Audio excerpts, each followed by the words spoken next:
paano nyo siya kukunin, paano nyo siya ilalagay sa kamay nyo, and ano yung proper way para gawin yun. And marami kasi nagtatanong dahil nga sa mga beginners na nagkaroon ng leopard gecko, gusto kong ipakita sa inyo kung paano yung proper approach para kunin sila, hawakan sila, at i-tame sila. Ang mga leopard gecko kasi, hindi sila aggressive animals.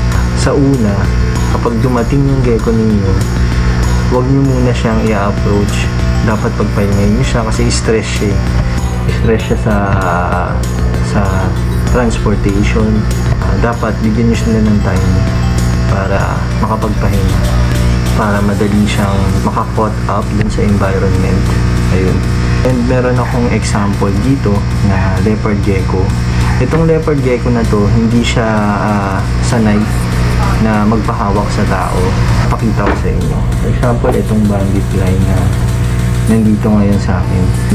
Ganito yung tamang approach. Dapat sa ilalim manggagaling yung kamay ninyo para nakikita niya. Ayan. Ayan. Dito. Sa ilalim. Ayan. Tapos, pwede nyo siyang ipalipat-lipat sa kamay ninyo para maamoy niya yung scent. Kahit hindi kayo naka-gloves, okay lang. Basta magugas lang kayo ng kamay after. Ayan. Ulitin natin. Ayan. Medyo mailap talaga siya. Dapat yung gagaling sa ilalim. Ayan. Para nakikita niya. Ayan. Okay.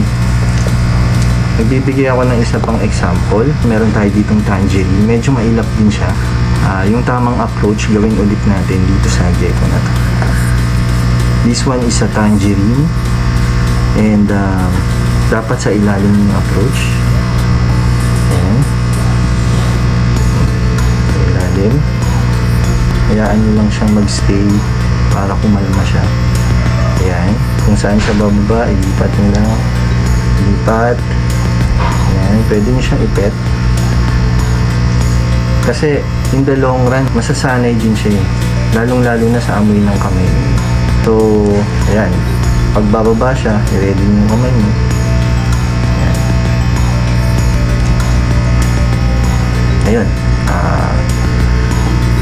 Pagdating naman sa tail drop, oo, nagte-tail drop sila pero hindi yung basta-basta nangyayari. Huwag lang yung talagang na-threaten talaga yung buhay nila. Mag-research kayo. Hindi kasi lahat nasabi ko. Hindi rin lahat alam ko. Daralan natin ng mabuti. Kaya tuloy-tuloy pa rin na dapat may nalalaman tayo sa tamang husbanding ng leopard geckos.